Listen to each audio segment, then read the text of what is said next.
നമസ്കാരം. ഉച്ചവാർത്തയിലേക്ക് സ്വാഗതം. ആദ്യം പ്രധാന വാർത്തകൾ. കടകംപള്ളി സുരേന്ദ്രനുമായി നല്ല ബന്ധമെന്ന് ഉണ്ണികൃഷ്ണൻ പോറ്റിയുടെ മൊഴി. വീട്ടിലടക്കം വന്നിട്ടുണ്ട് എന്നും പോറ്റി. രാഷ്ട്രീയക്കാർക്കും ദേവസ്വം ഉദ്യോഗസ്ഥർക്കും ഉപഹാരങ്ങൾ നൽകിയെന്നും മൊഴി. പോറ്റിയെ പരിചയപ്പെട്ടത് ശബരിമലയിൽ വെച്ചെന്ന് കടകംപള്ളി സുരേന്ദ്രൻ. വീട്ടിലെത്തിയത് പൂജയ്ക്ക് വേണ്ടി. ശബരിമല സ്വർണ്ണക്കൊള്ളയിൽ സ്പെഷ്യൽ പബ്ലിക് പ്രോസിക്യൂട്ടറെ നിയമിക്കാൻ സർക്കാരിന് ശുപാർശ നൽകി SIT.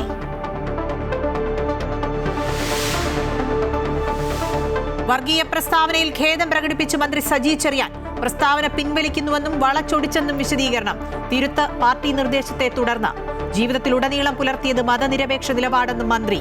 സജി ചെറിയാനെതിരെ നടപടി വേണമെന്ന് കോൺഗ്രസ്.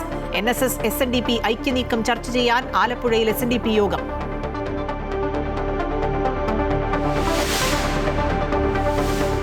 രാഹുൽ മാങ്കൂട്ടത്തിൽ ഭീഷണിപ്പെടുത്തി നഗ്നചിത്രങ്ങൾ ചിത്രീകരിച്ചുവെന്ന ആദ്യ കേസിലെ പരാതിക്കാരി.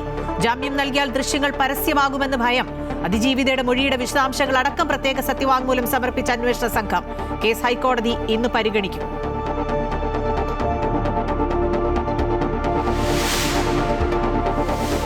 കേരളത്തിൽ ഭരണവിരുദ്ധ വികാരമുണ്ടെന്ന് NDTV സർവേ. 50% പേർ ഭരണത്തിൽ അതൃപ്തർ. ജനപ്രിയതയിൽ VD സതീശൻ മുന്നിൽ. പിണറായി വിജയന് തൊട്ടുപിന്നിൽ KK ശൈലജ. രാജീവ് ചന്ദ്രശേഖറിന് 14.7% പേരുടെ പിന്തുണ. സമൂഹ മാധ്യമത്തിലൂടെ അപമാനിക്കപ്പെട്ട് കോഴിക്കോട് ദീപക് ആത്മഹത്യ ചെയ്ത കേസിൽ പ്രതി ഷിംജിത മുസ്തഫയ്ക്കെതിരെ ലുക്കൌട്ട് നോട്ടീസ് പുറപ്പെടുവിച്ച് പോലീസ്. യുവതി സംസ്ഥാനം വിട്ടതായി സൂചന. അന്വേഷണം ഊർജിതമാക്കി.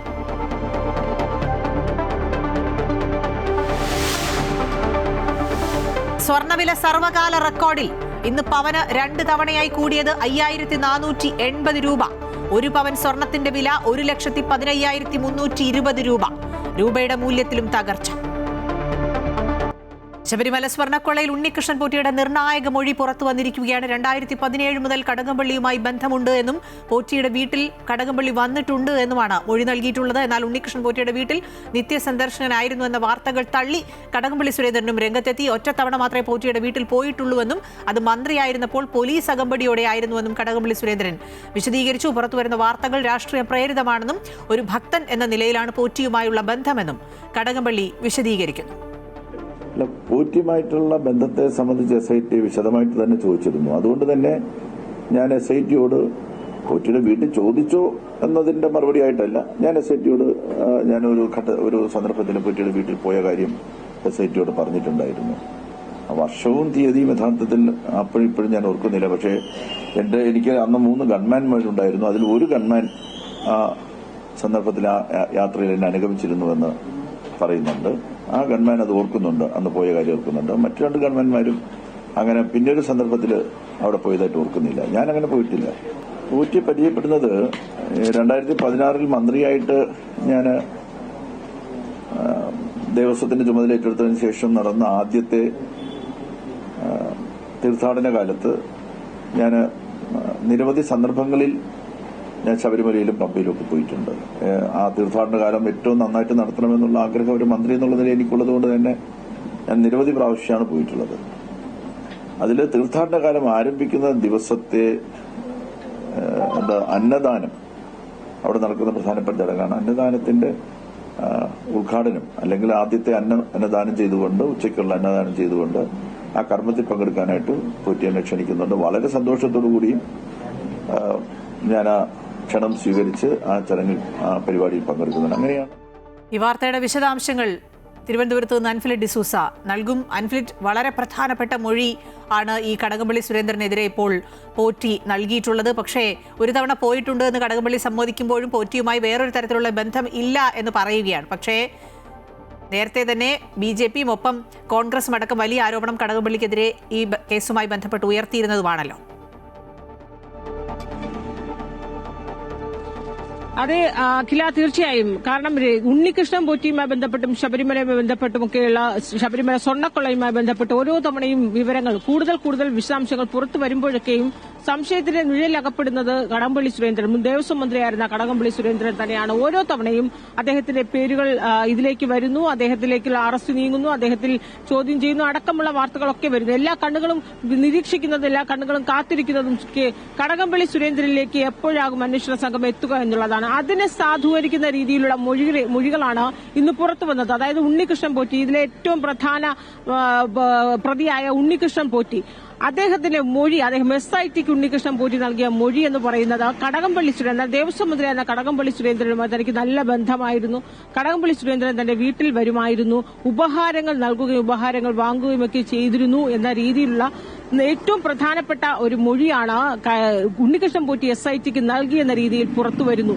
ആ മൊഴികളൊക്കെ തന്നെയും, അതായത് SITക്ക് ഏറ്റവും മർമ്മപ്രധാനമായ മൊഴിയാണ് അദ്ദേഹത്തിന്റെ ഭാഗത്ത്, ഉണ്ണികൃഷ്ണൻ പോറ്റിയുടെ ഭാഗത്തു നിന്നുണ്ടായത്. അന്ന് എല്ലാവരും കാത്തിരിക്കുന്ന ദേവസ്വം, അതായത് ഈ ശബരിമല സ്വർണ്ണക്കൊള്ളയുമായി ബന്ധപ്പെട്ടെന്ന് സർക്കാർ തലത്തിലോ വകുപ്പ് തലത്തിലോ ഇടപെടലുകളോ അല്ലെങ്കിൽ ഏതെങ്കിലും രീതിയിലുള്ള പിന്തുണയോ നൽകിയിരുന്നോ എന്നുള്ള പല ചോദ്യങ്ങളാണ് പല കോണുകളിൽ നിന്ന് ഉയരുന്നത്. ആ ചോദ്യങ്ങൾക്ക് ഒരു ഉത്തരമെന്ന രീതിയിലാണ് ഉണ്ണികൃഷ്ണൻ പോറ്റി അന്ന് ദേവസ്വം മന്ത്രിയായിരുന്ന കടകംപള്ളി സുരേന്ദ്രന്റെ താനും കടകംപള്ളി സുരേന്ദ്രൻ തമ്മിൽ നല്ല ബന്ധമാണ്, തന്റെ വീട്ടിൽ ഒരു നിത്യസന്ദർശകനായിരുന്നു, എപ്പോഴും വരുമായിരുന്നു, ഉപഹാരങ്ങൾ കൈമാറുമായിരുന്നു എന്നൊരു മൊഴി SITക്ക് കൊടുക്കുമ്പോൾ തന്നെ ഉറപ്പായും ഒരു ചോദ്യം വരികയാണ്. എന്തിനാണ് ദേവസ്വം മന്ത്രി, വകുപ്പ് മന്ത്രിയായിരിക്കുന്ന ഒരു വകുപ്പ് മന്ത്രി എന്തിനാണ് ഈ അവിടെ ഒരു സ്പോൺസറായിരിക്കുന്ന ഉണ്ണികൃഷ്ണൻ പോറ്റിയുടെ വീട്ടിൽ നിത്യസന്ദർശകനാകുകയും ഉപഹാരങ്ങൾ വാങ്ങുകയൊക്കെ ചെയ്യുന്നത്? ഏത് അടിസ്ഥാനത്തിൽ? അത് തമ്മിൽ മറ്റൊരു ബന്ധം ഉണ്ടായിട്ടുണ്ടോ, അല്ലെങ്കിൽ ആ ബന്ധം എന്താണ് എന്നുള്ള ചോദ്യങ്ങളൊക്കെ തന്നെ ഉയരുന്നു. ആ ചോദ്യങ്ങൾക്കൊക്കെ ഉത്തരം ഇനിയും കണ്ടെത്തേണ്ടിയിരിക്കുന്നു. ഉണ്ണികൃഷ്ണൻ പോറ്റി ആ രീതിയിൽ ഒരു മൊഴി കൊടുത്തു എന്ന് സ്ഥിരീകരിക്കുന്നുണ്ടെങ്കിൽ കൃത്യമായി അതിന് മറുപടി പറയേണ്ടതാണ്. അതുകൊണ്ട് തന്നെയാണ് അത് മറുപടി പറയാൻ കടകംപള്ളി സുരേന്ദ്രൻ ഇന്ന് മാധ്യമങ്ങളെ കണ്ടത്.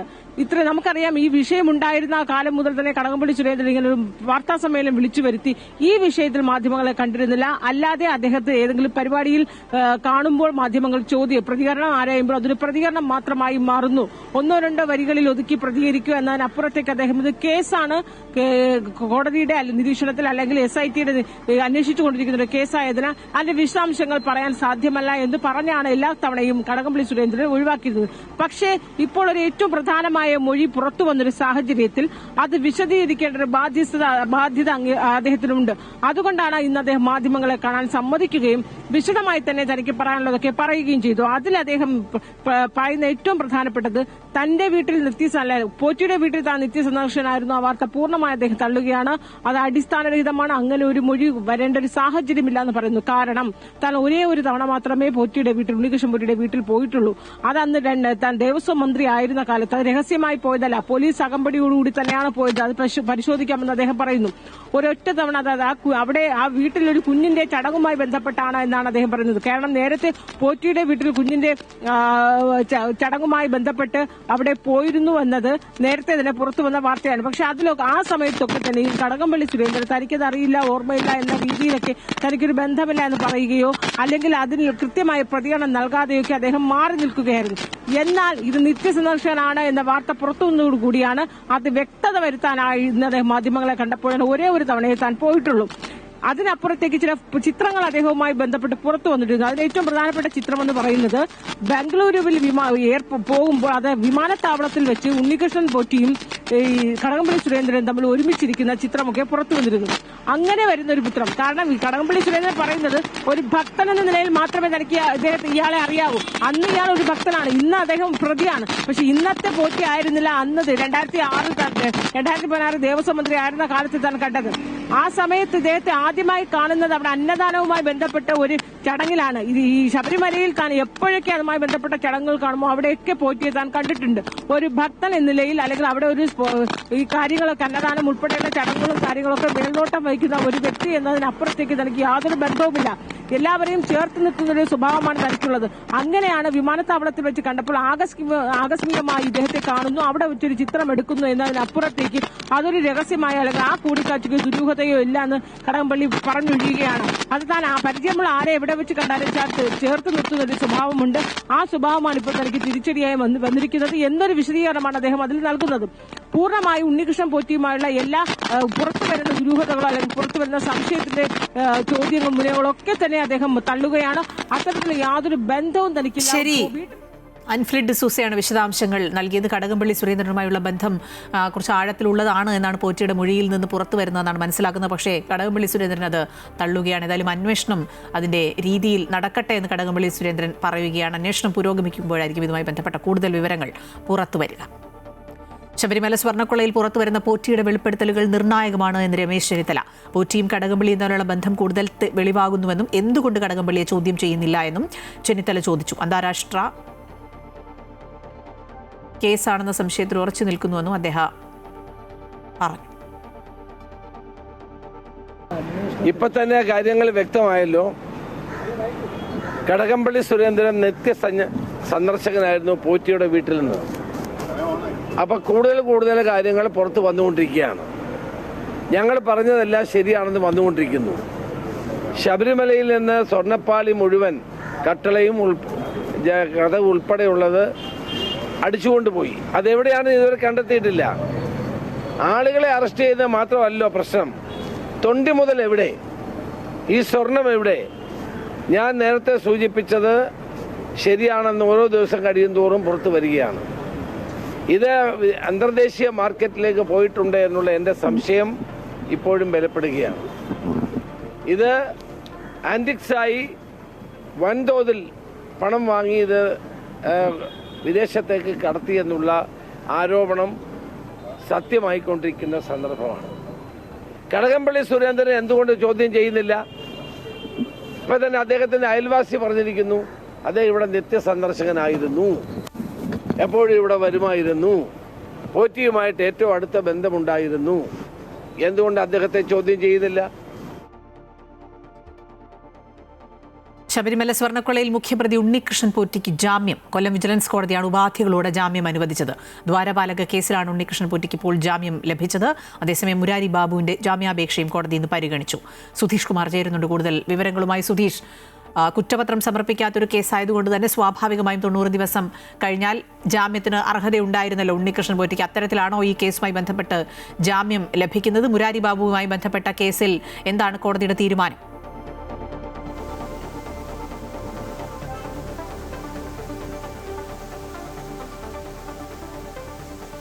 തീർച്ചയായും അങ്ങനെ തന്നെയാണ് അഖില.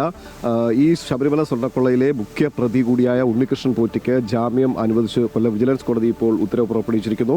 പ്രധാനമായും ഈ കേസിലെ നിർണായകമായ ഒരു അറസ്റ്റ് കൂടിയായിരുന്നു ഉണ്ണികൃഷ്ണൻ പോറ്റിയിലൂടെ ഈ കേസുമായി ബന്ധപ്പെട്ട കൂടുതൽ വെളിപ്പെടുത്തലുകൾക്കും കൂടുതൽ അറസ്റ്റുകളിലേക്കുമൊക്കെ എത്തിച്ചത് ഉണ്ണികൃഷ്ണൻ പോറ്റിയുടെ അറസ്റ്റ് തന്നെയായിരുന്നു. എന്നാൽ ഉണ്ണികൃഷ്ണൻ പോറ്റിയെ അറസ്റ്റ് ചെയ്ത് അത് 90 ദിവസം കഴിഞ്ഞിട്ടും പ്രത്യേക അന്വേഷണ സംഘത്തിന് കുറ്റപത്രം സമർപ്പിക്കാൻ സാധിക്കാത്ത സാഹചര്യത്തിൽ കൂടിയാണ് സ്വാഭാവികമായ ഒരു കോടതി നടപടിക്രമം എന്ന നിലയിൽ ഈ കേസിൽ ഉണ്ണികൃഷ്ണൻ പോറ്റിക്ക് ജാമ്യം ഉപാധികളോടെ കോടതി അനുവദിച്ചു നൽകിയിരിക്കുന്നത്. ഏതായാലും ഉണ്ണികൃഷ്ണൻ പോറ്റി ദ്വാരപാലക ശില്പ കേസിൽ ജാമ്യം ലഭിച്ചു എങ്കിലും കട്ടിളപ്പാള കേസുമായി ബന്ധപ്പെട്ട് ഈ ജയിലിൽ കഴിയുന്നതിനാൽ റിമാൻഡിലുള്ളതിനാൽ ആ കേസിൽ ഇപ്പോൾ റിമാൻഡിൽ തുടരുന്ന ഒരു സാഹചര്യം കൂടി ഉണ്ടായതിനാൽ കോടതിക്ക് അല്ലെങ്കിൽ ഇദ്ദേഹത്തിന് ജയിലിന് പുറത്തേക്ക് ഇറങ്ങാൻ കഴിയില്ല. ഏതായാലും ജാമ്യം ലഭിച്ചു ഉണ്ണികൃഷ്ണൻ പോറ്റിക്ക്. ഈ വിജിലൻസ് കോടതിയുടെ പരിഗണനയിൽ ഈ കേസുമായി ബന്ധപ്പെട്ട് വന്ന മറ്റ് പ്രതികളുടെ എല്ലാം തന്നെ ജാമ്യ ഹർജി കോടതി നിരുപാധികം തള്ളിയിരുന്നു. കാരണം കേസുമായി ബന്ധപ്പെട്ടുള്ള കൂടുതൽ വെളിപ്പെടുത്തലുകൾ, കൂടുതൽ അറസ്റ്റുകളിലേക്കും കൂടുതൽ നിർണായക നീക്കങ്ങളിലേക്കുമൊക്കെ പോകുന്നതിനെ പ്രത്യേക അന്വേഷണ സംഘത്തിനെ ഈ ജാമ്യം പരിഗണിക്കുമ്പോൾ ജാമ്യം നൽകിക്കഴിഞ്ഞാൽ അത് കോടതി ഈ അന്വേഷണ സംഘത്തെ സാരമായി ബാധിക്കും, അന്വേഷണ സംഘത്തിന്റെ മുന്നോട്ടുള്ള പോക്കിനെ സാരമായി ബാധിക്കുമെന്ന വിലയിരുത്തലുകളുടെ ഒക്കെ അടിസ്ഥാനത്തിൽ മുൻപ് പരിഗണിച്ച പ്രതികളുടെ ഒക്കെ തന്നെ ജാമ്യ ഹർജികൾ കോടതി നിരുപാധികം തള്ളുകയാണ് ഉണ്ടായത്. പക്ഷേ ഇപ്പോൾ സംഭവിച്ചിരിക്കുന്നത് ഇതൊരു സ്വാഭാവിക നടപടിക്രമം എന്ന നിലയിലുള്ള ജാമ്യം കൂടിയാണ്. കാരണം അറസ്റ്റിലായി 90 ദിവസത്തിന് ശേഷം കുറ്റപത്രം സമർപ്പിക്കപ്പെട്ടിട്ടില്ല എങ്കിൽ ഈ കുറ്റപത്രങ്ങളുടെ സമർപ്പിക്കപ്പെടാത്ത ഒരു സാഹചര്യത്തിൽ കൂടി അദ്ദേഹത്തിന് ജാമ്യം അനുവദിച്ചുകൊണ്ട് കോടതി ഉത്തരവായിരിക്കുന്നു. എന്തായാലും കട്ടിളപ്പാള കേസിൽ അദ്ദേഹത്തിന് ഈ നിലവിൽ കോടതിക്ക് അല്ലെങ്കിൽ റിമാൻഡിൽ കഴിയുന്നതിനാൽ ജയിലിന് പുറത്തേക്ക് ഇറങ്ങാൻ കഴിയില്ല. മറ്റൊന്ന്, Murari Babu administrative officer, Devaswom board administrative officer Murari Babu ഈ ദ്വാരപാലക ശില്പ കേസിലും കട്ടിളപ്പാള കേസിലും ജാമ്യ ഹർജി കോടതിയിൽ സമർപ്പിച്ചിട്ടുണ്ട്. അതിന്മേലുള്ള വാദങ്ങളൊക്കെ ഇനി പൂർത്തിയാകേണ്ടതുണ്ട്. അത്തരത്തിൽ വാദങ്ങളൊക്കെ പൂർത്തിയായതിനു ശേഷം മാത്രമായിരിക്കും ആ കേസിൽ മുരാരി ബാബുവിന് ഇതുമായി ബന്ധപ്പെട്ട ജാമ്യം നൽകണോ വേണ്ടയോ എന്ന കാര്യത്തിലും കോടതി തീരുമാനമെടുക്കുക. ശരി, സുധീഷ് കുമാറാണ് വിശദാംശങ്ങൾ നൽകിയത്.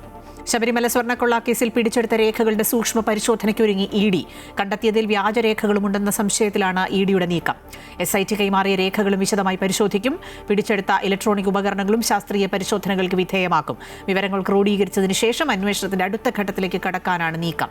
3 സംസ്ഥാനങ്ങളിലായി ഓപ്പറേഷൻ ഗോൾഡൻ ഷാഡോ എന്ന പേരിൽ 21 സ്ഥലങ്ങളിലാണ് ഇ.ഡി പരിശോധന നടത്തിയത്. അതേസമയം കേസിൽ അറസ്റ്റിലായി ജയിലിൽ കഴിയുന്ന മുൻ Devaswom board president A. Padmakumar അടക്കമുള്ള പ്രതികളുടെ ജാമ്യാപേക്ഷ ഹൈക്കോടതി ഇന്ന് പരിഗണിക്കും.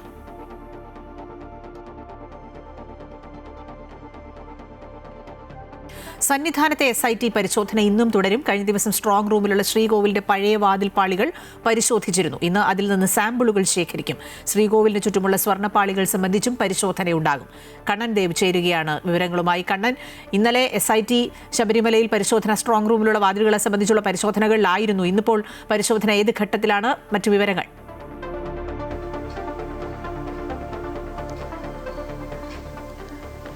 അഖില, ഇന്നലെ തുടങ്ങിയ പരിശോധന ഇന്നും തുടരുകയാണ്. SIT സംഘം SP ശശിധരന്റെ നേതൃത്വത്തിലുള്ള പ്രത്യേക അന്വേഷണ സംഘമാണ് സന്നിധാനത്ത് പരിശോധന തുടരുന്നത്. ഇന്നലെ ആരംഭിച്ച പരിശോധനയിൽ പഴയ വാതിൽപ്പാളികൾ, അതായത് സ്ട്രോങ് റൂമിൽ സൂക്ഷിച്ചിരുന്ന പഴയ വാതിൽപ്പാളികൾ അടക്കം പരിശോധിച്ചിരുന്നു. ഇന്നിപ്പോൾ ഈ പുതിയ വാതിൽപ്പാളികളും പഴയ വാതിൽപ്പാളികളും സംബന്ധിച്ചുള്ള അളവ്, അതുപോലെ അതിലെ സ്വർണത്തിന്റെ കാലപ്പഴക്കം അടക്കമുള്ള കാര്യങ്ങൾ ശാസ്ത്രീയമായി വീണ്ടും പരിശോധിക്കേണ്ടതുണ്ട്. കൂടുതൽ നേരത്തെ ഇത്തരത്തിൽ കാര്യങ്ങൾ പരിശോധിച്ചിരുന്നു. അന്ന് നിർണായക വിവരങ്ങളൊക്കെ ലഭിച്ചു. അന്ന് ഈ ഉണ്ണികൃഷ്ണൻ പോറ്റി രണ്ടാമത് കൊണ്ട് നൽകിയ ഈ സ്വർണം പഴയ സ്വർണ്ണമല്ല എന്നതടക്കമുള്ള കാര്യങ്ങളിൽ വ്യക്തത വന്നിരുന്നു. അതിൽ കൂടുതൽ വ്യക്തത ഉണ്ടാക്കുക, അതിൽ കൂടുതൽ തെളിവുകൾ ശേഖരിക്കുക എന്നടക്കമുള്ള കാര്യങ്ങളാണ് ഇപ്പോൾ അന്വേഷണ സംഘം സന്നിധാനത്ത് ചെയ്തുകൊണ്ടിരിക്കുന്നത്. മാത്രമല്ല, ഈ കൊടിമരത്തെ സംബന്ധിച്ചുള്ള കാര്യങ്ങളിൽ മറ്റൊരു കേസെടുത്ത് വീണ്ടും അന്വേഷണം ആരംഭിക്കാനും ഒരു നീക്കം നടത്തുന്നുണ്ട്. അതായത് ഈ കൊടിമരം സംബന്ധിച്ച് അതിലെ അഷ്ടദിക്പാലകരെ കഴിഞ്ഞ ദിവസം ഈ ഒരു ചാക്കിൽ കെട്ടിയ നിലയിൽ ഈ സ്ട്രോങ് റൂമിൽ നിന്നും കണ്ടെത്തിയിരുന്നു. നേരത്തെ ഇത്തരത്തിൽ അഷ്ടദിക്പാലകരുടെ വിവരങ്ങളോ മഹസൽ അവിടുത്തെ രജിസ്റ്ററിൽ ഉൾപ്പെടെ ഈ വിവരങ്ങളൊന്നും ഉണ്ടായിരുന്നില്ല. ഈ അഷ്ടദിക്പാലകർ എവിടെ പോയി എന്നതടക്കമുള്ള കാര്യങ്ങളിൽ അന്വേഷണം നടക്കുകയായിരുന്നു. ഈ സമയത്താണ് ഇന്നലെ ഈ പരിശോധന നടക്കുന്ന സമയത്ത് ഈ ഒരു മൂലയിൽ നിന്നും ഈ അഷ്ടദിക്പാലകർ വെച്ചിട്ടുള്ള ഒരു ചാക്കുകെട്ട് കിട്ടിയത്. ഇത് പഞ്ചലോഹമാണോ, ഇതിൽ സ്വർണ്ണമാണോ എന്നടക്കമുള്ള കാര്യങ്ങൾ ഇനി പരിശോധിക്കാനുണ്ട്. ഇത് ആരാണ് ഇവിടെ എത്തിച്ചത്, ആരാണ് ഇവിടെ കൊണ്ടുവന്നത് എന്നടക്കമുള്ള കാര്യങ്ങളിൽ ഇനി പരിശോധന നടക്കും. എന്തായാലും ഇപ്പോൾ ഈ പഴയ ഈ ഉണ്ണികൃഷ്ണൻ പോറ്റി കൊണ്ടുവന്ന ഈ സ്വർണ്ണപ്പാളികളുടെ അളവും ഈ പഴയ, അതായത് വിജയമല്യ നൽകിയ അന്നത്തെ സ്വർണം പാളികൾ, കട്ടളപ്പാളികൾ അടക്കമുള്ള വാതിലുകളുടെ അളവുകളും സംബന്ധിച്ചുള്ള വിവരങ്ങളാണ് പരിശോധിക്കുന്നത്. ഇത് സംബന്ധിച്ചുള്ള വിവരങ്ങൾ കൃത്യമായി ശേഖരിക്കുക എന്നതാണ് അന്വേഷണ സംഘത്തിന്റെ നീക്കം. കാരണം കോടതിയിലെത്തിയാലും ഇത്തരം കാര്യങ്ങളിൽ വ്യക്തതയുണ്ടാവും. കൃത്യമായ ഒരു ശാസ്ത്രീയമായ പരിശോധന നടത്തി അതിന്റെ തെളിവുകളടക്കം ഹാജരാക്കിയാൽ മാത്രമേ ഈ കേസ് നിലനിൽക്കുകയുള്ളൂ. അങ്ങനെയുള്ള കാര്യങ്ങളിൽ കൃത്യത വരുത്തുകയാണ് SIT സംഘം ചെയ്യുന്നത്. ഇന്നും ഈ പരിശോധന തുടരുകയാണ്. അഖില, ശരി. കണ്ണൻ ദേവാണ് വിശദാംശങ്ങൾ നൽകിയത്. വിവാദ പ്രസ്താവന പിൻവലിച്ച് മന്ത്രി സജി ചെറിയാൻ തന്റെ പ്രസ്താവന വളച്ചൊടിച്ചതെങ്കിലും തന്റെ സഹോദരങ്ങൾക്ക് ബുദ്ധിമുട്ടുണ്ടാക്കിയതിൽ ഖേദം പ്രകടിപ്പിക്കുന്നുവെന്ന സജി ചെറിയാൻ വിശദീകരണക്കുറിപ്പിൽ പറയുന്നുണ്ട്. അജയ് നാഥ് വിവരങ്ങൾ നൽകും. അജയ്, നേരത്തെ തന്നെ CPM-നുള്ളിൽ ഇതുമായി ബന്ധപ്പെട്ട് ഒരു തിരുത്തൽ ആവശ്യമുണ്ട് എന്നുള്ള ചർച്ചകൾ ഉയർന്നിരുന്നു. അങ്ങനെ പാർട്ടി നിർദ്ദേശത്തെ തുടർന്നാണ് ഇത്തരത്തിലൊരു തിരുത്തൽ മന്ത്രി വരുത്തിയത് എന്നാണ് വിവരം. അങ്ങനെ തന്നെയാണോ? ഒപ്പം ഖേദം പ്രകടിപ്പിക്കുമ്പോൾ മന്ത്രി പറയുന്ന കാര്യങ്ങൾ എന്തൊക്കെയാണ്? അഖില, തീർച്ചയായും സജി ചെറിയാന്റെ പ്രസ്താവന CPM-നുള്ളിൽ പല ചർച്ചകൾക്കും വഴിതിരിഞ്ഞിരുന്നു. സജി ചെറിയാനെ അനുകൂലിച്ചും പ്രതികൂലിച്ചും നിരവധിയായിട്ടുള്ള മുതിർന്ന നേതാക്കൾ രംഗത്തെത്തുകയും ചെയ്തിരുന്നു. പാർട്ടിക്കുള്ളിൽ തന്നെ രംഗത്തെത്തുകയും ചെയ്തിരുന്നു. പക്ഷേ ഒരു പരസ്യ പ്രസ്താവന ഒന്നും തന്നെ ഇതിന്റെ ഭാഗമായിട്ടുണ്ടായിരുന്നില്ല. ഈ ഘട്ടത്തിൽ 23-ാം തീയതി സംസ്ഥാന സെക്രട്ടേറിയറ്റ് യോഗം ഉൾപ്പെടെ നടക്കാനിരിക്കെയാണ് അതിന് 2 ദിവസം മുൻപ് ഇത്തരത്തിൽ ഒരു പ്രസ്താവന ഇറക്കിക്കൊണ്ട് സജി ചെറിയാൻ രംഗത്തെത്തുന്നത്. പത്രസമ്മേളനം നടത്തുമെന്നായിരുന്നു ആദ്യം സൂചിപ്പിച്ചിരുന്നത്. പക്ഷേ വാർത്താ സമ്മേളനം നടത്താതെ വാർത്താ കുറിപ്പിറക്കിക്കൊണ്ട് ഈ വിഷയത്തിൽ നിന്നും കടുകത്തുന്ന സാഹചര്യമായിരുന്നു ഉണ്ടായത്. ഈ പ്രസ്താവന പിൻവലിക്കുന്നു. തന്റെ സഹോദരങ്ങൾ ഉൾപ്പെടെയുള്ള ആളുകൾക്ക് ഇതുമായി ബന്ധപ്പെട്ട ഏതെങ്കിലും തരത്തിൽ വേദനിപ്പിക്കുന്ന സാഹചര്യം ഉണ്ടായിട്ടുണ്ടെങ്കിൽ അതിൽ നിർവ്യാജം ഖേദം പ്രകടിപ്പിക്കുന്നു എന്നുള്ളതാണ് സജി ചെറിയാൻ സൂചിപ്പിച്ചിരുന്നത്. മുൻപും സമാനമായ രീതിയിൽ വിവാദപരമായിട്ടുള്ള നിരവധി പ്രസ്താവനകൾ സജി ചെറിയാന്റെ ഭാഗത്തു നിന്നുണ്ടായിട്ടുണ്ട്. ആ ഘട്ടങ്ങളിലെല്ലാം തന്നെ അത് മാധ്യമ സൃഷ്ടികളാണ്, മാധ്യമങ്ങൾ വളച്ചൊടിക്കുന്ന നേരത്തിലേക്ക് ഒരു മറുപടി പറഞ്ഞുകൊണ്ട് ഒഴിവാകുന്ന സാഹചര്യമായിരുന്നു ഉണ്ടായിരുന്നത്. എന്നാൽ ഈ ഘട്ടത്തിലും അത് തന്നെയാണ് സജി ചെറിയാൻ മുന്നോട്ട് വെക്കുന്നതെങ്കിൽ പോലും വിഷയത്തിന്റെ ഗൗരവം മനസ്സിലാക്കിക്കൊണ്ട് തെറ്റ് തിരുത്തുവാൻ മന്ത്രി തയ്യാറായി എന്നുള്ളതാണ്. അതായത് അത്തരത്തിൽ വർഗീയ ധ്രുവീകരണം ഉൾപ്പെടെ ഉണ്ടാക്കാൻ ഇടയുള്ള തരത്തിലേക്കുള്ള ഒരു വിവാദപരമായ പ്രസ്താവനയായിരുന്നു മന്ത്രിയുടെ ഭാഗത്തുനിന്നുണ്ടായിരുന്നത്. മലപ്പുറത്തും കാസർഗോഡുമുള്ള വിജയിച്ചിട്ടുള്ള ആളുകളുടെ പേരുകൾ പരിശോധിച്ചാൽ മതി എന്ന തരത്തിലേക്കുള്ള വിവാദപരമായ പരാമർശമായിരുന്നു മന്ത്രിയുടെ ഭാഗത്തുനിന്നുണ്ടായിരുന്നത്. പക്ഷേ ആ പരാമർശത്തിൽ ഉണ്ടാകുന്ന ദൂരവ്യാപകമായ ഒരു പ്രത്യാഘാതം മനസ്സിലാക്കിക്കൊണ്ട് തന്നെ തെറ്റ് തിരുത്തുവാൻ മന്ത്രി തയ്യാറായി എന്നുള്ളതാണ്. അതിൽ നിയമസഭാ തെരഞ്ഞെടുപ്പ് ഉൾപ്പെടെ വരുന്ന 2 മാസങ്ങൾക്കുള്ളിൽ നടക്കാൻ വേണ്ടിയിട്ടുണ്ട്. സ്വാഭാവികമായും CPM നേതൃത്വം ഒപ്പം LDF നേതൃത്വം എല്ലാം തന്നെ ഈ വിഷയത്തിൽ ഗൗരവമായി തന്നെ ഇടപെട്ടിട്ടുണ്ടെന്നാണ് മനസ്സിലാക്കാൻ. പക്ഷേ ഒരു പരസ്യ പ്രസ്താവനയിലേക്കോ സഹിച്ചെറിയാൻ തള്ളി പറയുന്ന അടക്കമുള്ള കാര്യങ്ങളിലേക്കോ CPM നേതൃത്വമോ മുഖ്യമന്ത്രിയോ ചെയ്തിട്ടില്ല എന്നിട്ടുള്ളതും വിശേഷിച്ചും സൂചിപ്പിക്കേണ്ട കാര്യം തന്നെയാണ്. എന്തായാലും ഇത്തരത്തിലേക്ക് തന്റെ പ്രസ്താവനയെ വളച്ചൊടിച്ചത് തന്നെ വളരെയധികം വേദനിപ്പിക്കുന്ന സാഹചര്യമുണ്ടായിരുന്നു. മതനിരപേക്ഷ ചേരിയിൽ കഴിഞ്ഞ 42 വർഷമായി പൊതുപ്രവർത്തന രംഗത്ത് പ്രവർത്തിക്കുന്ന ഒരാളാണ് ഞാൻ. എപ്പോഴും ഈ മതനിരപേക്ഷത ഉയർത്തിപ്പിടിക്കുന്നതിന്റെ ഭാഗമായി അതിന്റെ ആ നിലപാടിന്റെ ഭാഗമായി ഒരുപാട് തിക്താനുഭവങ്ങൾ നേരിട്ട ആളുകൂടിയാണ്. പക്ഷേ തന്നെ ഇത്തരത്തിലേക്ക് ഒരു വർഗീയ ധ്രുവീകരണത്തിന്റെ പാത്രമായി മാറ്റുന്നതിൽ അല്ലെങ്കിൽ അത്തരത്തിലേക്കുള്ള പ്രയാസത്തിലേക്ക് തന്നെ വളച്ചൊടിക്കുന്നതിൽ തനിക്ക് അങ്ങേയറ്റം ദുഃഖമുണ്ട്, വേദനയുണ്ട്. എന്നിരുന്നാൽ കൂടിയും ഈ വാർത്ത വളച്ചൊടിച്ചാണെങ്കിൽ കൂടിയും ഏതെങ്കിലും ആളുകൾക്ക് മതനേതാക്കൾക്ക് സാമുദായിക നേതാക്കൾക്ക് എല്ലാം തന്നെ ഇതുമായി ബന്ധപ്പെട്ട് വേദന ഉണ്ടായിട്ടുണ്ടെങ്കിൽ അതിൽ നിർവ്യാജം ഖേദം പ്രകടിപ്പിക്കുന്നു, ഈ പ്രസ്താവന പിൻവലിക്കുന്നു എന്നാണ് മന്ത്രി ഇതിൽ സൂചിപ്പിച്ചിട്ടുള്ളത്. ഒരു ഘട്ടത്തിൽ പത്രസമ്മേളനം നടത്തുമെന്ന് പറഞ്ഞിട്ട് വാർത്താക്കുറിപ്പ് ഇറക്കി രക്ഷപ്പെടുന്ന സാഹചര്യം ഉണ്ടായത്. അതായത് പത്രക്കുറിപ്പ് വാർത്താ സമ്മേളനത്തിൽ ഒരുപക്ഷെ മാധ്യമങ്ങളുടെ ചോദ്യങ്ങൾ പലതുണ്ടാകാം. അത്തരത്തിൽ കൂടുതൽ വിവാദങ്ങളിലേക്ക് വിഷയത്തെ വഴിതിരിക്കേണ്ട എന്നൊരു നിലപാടിന്റെ അടിസ്ഥാനത്തിൽ കൂടിയാണ് ഇത്തരത്തിൽ ഒരു വാർത്താക്കുറിപ്പ് ഇറക്കി ഇപ്പോൾ മന്ത്രി കരുതപ്പുന്നത്. അഖില. ശരി, സജി ചെറിയാൻ തിരുത്തൽ വരുത്തിയിരിക്കുന്നു പ്രസ്താവനയിൽ. അജയ് നാഥാണ് വിവരങ്ങൾ നൽകിയത്. അതേസമയം സജി ചെറിയാന്റെ പ്രസ്താവനയ്ക്ക് പിന്നിൽ മുഖ്യമന്ത്രിയാണ് എന്നാണ് രമേശ് ചെന്നിത്തല ആരോപിക്കുന്നത്. സജി ചെറിയാൻ പച്ചയായ വർഗീയത പറഞ്ഞിട്ടും ശാസിച്ചില്ല. കേരളത്തിന്റെ മുഖ്യമന്ത്രി വർഗീയത ആളിക്കത്തിക്കാൻ ശ്രമിക്കുന്നുവെന്നും വിവാദ പ്രസ്താവനയിൽ ആദ്യം ഗോവിന്ദമാഷ് മറുപടി പറയണമെന്നും ചെന്നിത്തല ആവശ്യപ്പെട്ടു. ഭൂരിപക്ഷ വർഗീയത ആളിക്കത്തിച്ച് തെരഞ്ഞെടുപ്പിൽ ജയിക്കാൻ വേണ്ടിയാണ് ഇപ്പോൾ CPM മുഖ്യമന്ത്രി ശ്രമിച്ചുകൊണ്ടിരിക്കുന്നത്. ആദ്യം ഈ സംസ്ഥാന സെക്രട്ടറി നമ്മുടെ സജി ചെറിയാൻ പറഞ്ഞതിനെ പറ്റി മറുപടി പറയട്ടെ. ഒരക്ഷരം മിണ്ടുന്നില്ലല്ലോ. എന്നിട്ട് അവരുടെ പ്രതിപക്ഷ നേതാവ് പറഞ്ഞതിനെ പറ്റി പറയുന്നത്. എന്തുകൊണ്ട് ഗോവിന്ദൻ മാസ്റ്ററോ മുഖ്യമന്ത്രിയോ സജി ചെറിയാൻ പറഞ്ഞതിനെ പറ്റി മിണ്ടുന്നില്ല? ഒരക്ഷരം പറയാൻ തയ്യാറാകുന്നില്ലല്ലോ. എന്തുകൊണ്ട് തള്ളി പറയുന്നില്ല? AK ബാലനെ എന്തുകൊണ്ട് തള്ളി പറയാൻ തയ്യാറാകുന്നില്ല? അപ്പോൾ ഭൂരിപക്ഷ വർഗീയതയെ ആളിക്കത്തിച്ച് ഈ തെരഞ്ഞെടുപ്പിൽ ജയിക്കാമെന്നുള്ള തെറ്റിദ്ധാരണയാണ് ഇവർക്കുള്ളത്. അതൊന്നും നടക്കാൻ പോകുന്നില്ല. ആദ്യ ബലാത്സംഗ കേസിൽ രാഹുൽ മാങ്കൂട്ടത്തിന്റെ മുൻകൂർ ജാമ്യാപേക്ഷ ഹൈക്കോടതി ഇന്ന് പരിഗണിക്കും. മുൻകൂർ ജാമ്യം നിഷേധിച്ച തിരുവനന്തപുരം പ്രിൻസിപ്പൽ സെഷൻസ് കോടതി വിധിക്കെതിരെ നൽകിയ അപ്പീലാണ് സിംഗിൾ ബെഞ്ച് പരിഗണിക്കുന്നത്. മുൻകൂർ ജാമ്യാപേക്ഷ എതിർത്ത് പ്രത്യേക അന്വേഷണ സംഘം ഹൈക്കോടതിയിൽ വിശദമായ റിപ്പോർട്ട് നൽകും. രാഹുൽ മാങ്കൂട്ടത്തിൽ സ്ഥിരം കുറ്റവാളിയാണെന്നും സമാന സ്വഭാവമുള്ള 2 കേസുകൾ കൂടി രജിസ്റ്റർ ചെയ്തിട്ടുണ്ട് എന്നും SIT ഹൈക്കോടതിയെ അറിയിക്കും. ജസ്റ്റിസ് CS ഡയസ് അധ്യക്ഷനായ സിംഗിൾ ബെഞ്ചാണ് മുൻകൂർ ജാമ്യാപേക്ഷ പരിഗണിക്കുന്നത്. ശബരിമല സ്വർണ്ണക്കൊള്ളയിൽ അറസ്റ്റിലായി ജയിലിൽ കഴിയുന്ന A. പത്മകുമാർ, മുരാരി ബാബു, ഗോവർദ്ധൻ എന്നിവർക്ക് ജാമ്യമില്ല. ഹൈക്കോടതിയാണ് ജാമ്യം തള്ളിയത്. അഡ്വക്കേറ്റ് രാജേഷ് വിശദാംശങ്ങളുമായി ചേരുകയാണ്. രാജേഷ്, 3 പേരും വീണ്ടും ഇന്ന് ഹൈക്കോടതിയെ സമീപിക്കുകയായിരുന്നല്ലോ ജാമ്യ ഹർജിയുമായി. എന്തൊക്കെ കാരണങ്ങൾ നിരത്തിയാണ് ഹൈക്കോടതി ജാമ്യം നിഷേധിച്ചത്? അഖില, കോടതി വളരെ വ്യക്തമായി തന്നെ ഈ കാര്യം സൂചിപ്പിച്ചിട്ടുണ്ട്. അതായത് പ്രത്യേക അന്വേഷണ സംഘം കണ്ടെത്തിയത് കണ്ടെടുത്ത രേഖകളുമായി ബന്ധപ്പെട്ടുള്ള ഇവരുടെ പങ്കിനെ കുറിച്ച് വ്യക്തമായ സൂചനകൾ പ്രത്യേക അന്വേഷണ സംഘം ഈ ജാമ്യ ഹർജി എതിർത്തുകൊണ്ട് കോടതിയിൽ സമർപ്പിച്ചിരുന്നു. ഇതിൽ പല കാര്യങ്ങളും ഈ പത്മകുമാർ നേരിട്ട് സ്വന്തം കൈപ്പടയിൽ എഴുതി തന്നെയാണ് അനുവാദം കൊടുത്തിട്ടുള്ളത്. ഈ അനുവാദത്തിന്റെ പുറത്താണ് ബാക്കിയുള്ളവർ പ്രവർത്തിച്ചിട്ടുള്ളത്. മുരാരി ബാബുവിനും ഒക്കെ ഇതിലുള്ള പങ്ക് വളരെ വ്യക്തമാണ്. അതുകൊണ്ട് തന്നെ കുറ്റം ചെയ്തിട്ടില്ല അല്ലെങ്കിൽ നിരപരാധികളാണ് എന്ന ഒരു വാദം കോടതിയിൽ ആദ്യം തന്നെ വിലപ്പോകുന്നില്ല. തുടർന്ന് മറ്റ് സാഹചര്യങ്ങൾ കൂടി പരിഗണിക്കുമ്പോൾ ഈ ഒരു അവസരത്തിൽ ജാമ്യം നൽകാവുന്ന ഒരു സ്റ്റേജിലല്ല കേസ് നടക്കുന്നത്. കാരണം ഇതിന്റെ തൊണ്ടി മുതൽ ഇതുവരെ കണ്ടെത്തിയിട്ടില്ല. ഇതിന്റെ കൂട്ടുപ്രതികൾ ആരൊക്കെയാണെന്ന് വ്യക്തമായ ഒരു ഐഡന്റിഫിക്കേഷൻ പൂർണ്ണമായിട്ടില്ല. ആ കൂട്ടുപ്രതികളെ കൂടി നിയമത്തിന്റെ മുന്നിൽ കൊണ്ടുവരാനുണ്ട്.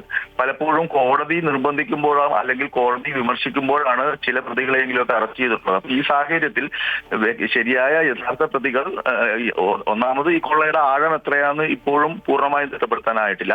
അതുകൂടാതെ ഈ പ്രതികളുമായി ബന്ധപ്പെട്ട് ഇതിൽ ഉന്നത സ്ഥാനത്തിരിക്കുന്ന പലരും ഈ കേസിൽ പ്രതികൾ ആവേണ്ടതുണ്ട്. ഈ സാഹചര്യത്തിൽ ഈ പ്രതികൾ പുറത്തിറങ്ങിക്കഴിഞ്ഞാൽ ബാക്കിയുള്ള തെളിവുകൾ കൂടി നശിപ്പിക്കപ്പെട്ടേക്കാം. സ്വാധീനമുള്ള പ്രതികളാണ്. ഈ സാഹചര്യങ്ങളെല്ലാം വിലയിരുത്തിയാണ് ഹൈക്കോടതി ഈ ഘട്ടത്തിൽ ഇവരുടെ പങ്ക് ഏകദേശം വ്യക്തമാണ്. അതുകൊണ്ട് തന്നെ ഈ ഘട്ടത്തിൽ ഇവർക്ക് ജാമ്യം നൽകാൻ കോടതി തീരുമാനിച്ചിട്ടില്ല. അഡ്വക്കേറ്റ് രാജേഷാണ് വിശദാംശങ്ങൾ നൽകിയത്.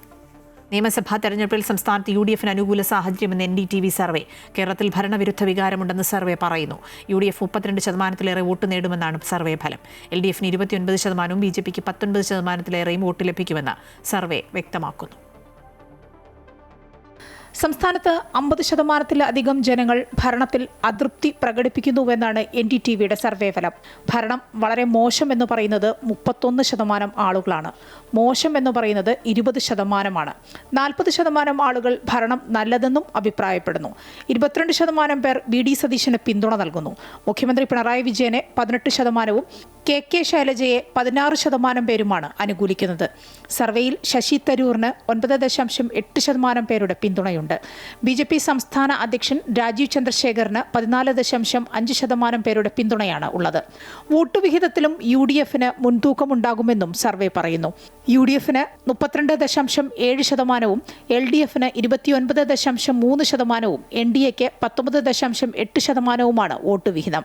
മുഖ്യമന്ത്രി സ്ഥാനത്തേക്ക് ജനപിന്തുണ പിണറായി വിജയനേക്കാൾ VD സതീശനാണെന്നും സംസ്ഥാനത്ത് ശക്തമായ ഭരണവിരുദ്ധ വികാരമുണ്ടെന്നും സർവേ റിപ്പോർട്ടിൽ പറയുന്നു. നേതൃത്വത്തിലുള്ള ജനപിന്തുണ പരിശോധിക്കുമ്പോൾ UDF നേതാക്കളായ VD സതീശൻ, ശശി തരൂർ, KC വേണുഗോപാൽ എന്നിവർക്ക് LDF നേതാക്കളെക്കാൾ ഉയർന്ന ജനപിന്തുണയുണ്ടെന്നാണ് survey report. News desk, Amrita news. NDTV സർവേയോട് പ്രതികരിച്ച് രമേശ് ചെന്നിത്തല തന്റെ പേരില്ലാത്തതിൽ സന്തോഷമെന്നും ഒരു പണിയുമില്ലാത്ത ചിലരാണ് സർവേ നടത്തുന്നതുമാണ് സർവേയോടുള്ള ചെന്നിത്തലയുടെ പ്രതികരണം. പാർട്ടി സർവേ നടത്തുന്നില്ല എന്നും UDF-ൽ സീറ്റ് വിഭജന ചർച്ച തുടങ്ങിയെന്നും ലീഗുമായി ചർച്ച നടത്തിയെന്നും ചെന്നിത്തല പറഞ്ഞു. കോഴിക്കോട് ദീപകിന്റെ മരണത്തിന് കാരണക്കാരിയായ യുവതിക്കെതിരെ ലുക്കൌട്ട് നോട്ടീസ് പുറപ്പെടുവിച്ച് പോലീസ്. ബസ്സിൽ വെച്ച് ലൈംഗിക അതിക്രമം നടത്തിയെന്ന് ആരോപിച്ച് സോഷ്യൽ മീഡിയയിൽ പ്രചാരണം നടത്തിയ യുവതി രാജ്യം വിട്ടു പോവാതിരിക്കാനാണ് പോലീസ് ലുക്കൌട്ട് നോട്ടീസ് പുറത്തിറക്കിയത്. അതേസമയം യുവതി സംസ്ഥാനം വിട്ടെന്നാണ് സൂചന. പെൺകുട്ടിക്കെതിരെ IT ആക്ട് ഉൾപ്പെടെയുള്ള വകുപ്പുകൾ ചുമത്തണമെന്ന ആവശ്യവുമായി രാഹുൽ ഈശ്വർ ഉൾപ്പെടെയുള്ളവർ രംഗത്തെത്തിയിട്ടുണ്ട്. യുവാവ് ജീവനൊടുക്കിയ സംഭവത്തിൽ പ്രതിയെ പിടികൂടുന്നതിനായി പോലീസ് അന്വേഷണം ഊർജിതമാക്കി. അസ്വാഭാവിക മരണത്തിന് കേസ് രജിസ്റ്റർ ചെയ്ത പോലീസ് യുവതിയുടെ മൊഴി രേഖപ്പെടുത്തിയിരുന്നു. മരണപ്പെട്ട യുവാവിന്റെ അമ്മ നൽകിയ പരാതിയിലാണ് യുവതിയെ പ്രതിയാക്കി കേസ് രജിസ്റ്റർ ചെയ്തത്. യുവതിയെ അറസ്റ്റ് ചെയ്യാൻ ശ്രമം ആരംഭിച്ചതോടെ യുവതി ഒളിവിൽ പോവുകയായിരുന്നു. രാഹുൽ ഈശ്വർ ദീപകിന്റെ വീട് സന്ദർശിച്ചു. ജനുവരി 17 പുരുഷാവകാശ ദിനമായി ആചരിക്കുമെന്ന് രാഹുൽ ഈശ്വർ പറഞ്ഞു.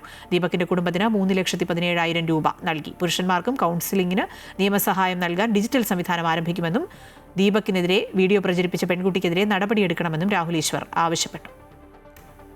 ഒരു അബ്സ്കോണ്ടിംഗ് ആണെന്നാണ് മനസ്സിലാക്കുന്നത്. പോലീസ് ഇതുവരെ അറസ്റ്റ് ചെയ്തിട്ടില്ല. ഒരു കാര്യം കൂടെ, ആ പെൺകുട്ടിയോടും ആർക്കും പ്രതികാരമല്ല ഉള്ളത്, പക്ഷേ നീതിയാണ് വേണ്ടത്.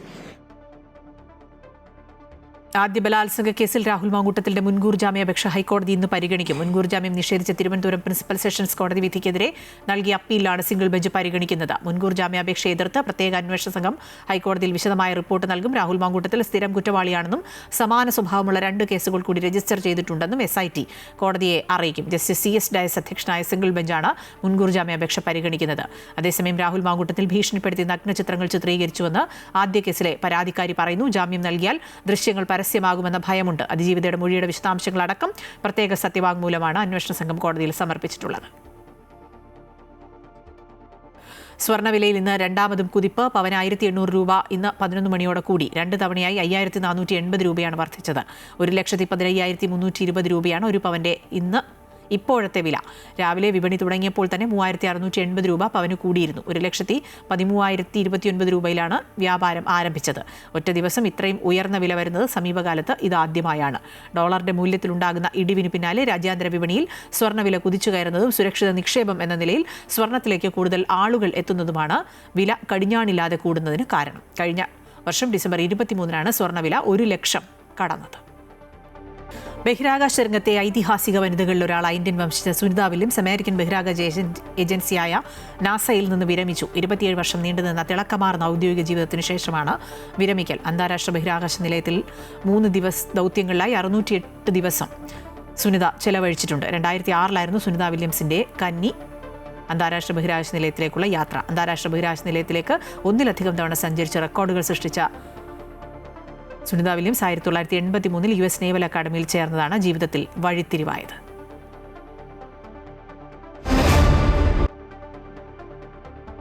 കേരളത്തിലെ മെസ്സി ആരാധകർക്ക് വീണ്ടും നിരാശ. ലയണൽ മെസ്സിയും സംഘവും മാർച്ചിലും കേരളത്തിലെത്തില്ല. മാർച്ചിൽ സ്പെയിനുമായി നടക്കുന്ന ഫൈനലിസ്മയ്ക്ക് ശേഷം ഖത്തറുമായി സൗഹൃദ മത്സരം അർജന്റീന ഷെഡ്യൂൾ ചെയ്തതാണ് തിരിച്ചടിയായത്. മാർച്ച് 27 ഖത്തറിലെ ലുസൈൽ സ്റ്റേഡിയത്തിൽ സ്പെയിനുമായുള്ള മത്സരം നേരത്തെ പ്രഖ്യാപിച്ചിരുന്നു. യൂറോ ചാമ്പ്യന്മാരും കോപ്പ അമേരിക്ക ജേതാക്കളും നേർക്കുനേർ വരുന്ന പോരാട്ടത്തിന് ശേഷം മാർച്ച് വിൻഡോയുടെ അവസാനം കേരളത്തിലേക്ക് വരുമെന്നാണ് പ്രതീക്ഷിച്ചത്. എന്നാൽ ജൂണിൽ നടക്കുന്ന ഫിഫ ലോകകപ്പിന് മുന്നോടിയായി മാർച്ച് 31 ഖത്തറിനെതിരെ മറ്റൊരു മത്സരം കളിക്കാനാണ് മെസ്സിയും സംഘവും തയ്യാറെടുക്കുന്നത്. ഇതോടെയാണ് മാർച്ച് വിൻഡോയിൽ കേരളത്തിലേക്ക് വരുന്നത് അടഞ്ഞ അധ്യായമായി മാറിയത്. മാർച്ച് 23 മുതൽ 31 വരെ 9 ദിവസമാണ് ഫിഫ വിൻഡോയിലുള്ളത്. ഇന്ത്യ ന്യൂസിലൻഡ് T20 പരമ്പരകൾക്ക് ഇന്ന് തുടക്കം. ഏകദിന പരമ്പര നഷ്ടപ്പെട്ട ഇന്ത്യൻ ടീമിന് T20 പരമ്പര നിർണായകമാണ്. Sanju Samson Indian innings open ചെയ്യും. നാഗ്പൂരിലെ വിദർഭ ക്രിക്കറ്റ് സ്റ്റേഡിയത്തിൽ രാത്രി 7 മണി മുതലാണ് മത്സരം. ഉച്ചവാർത്ത പൂർണ്ണമാവുകയാണ്. കൂടുതൽ വാർത്തകൾ അമൃത ന്യൂസ് യൂട്യൂബ് ചാനലിൽ കാണാം. നമസ്കാരം.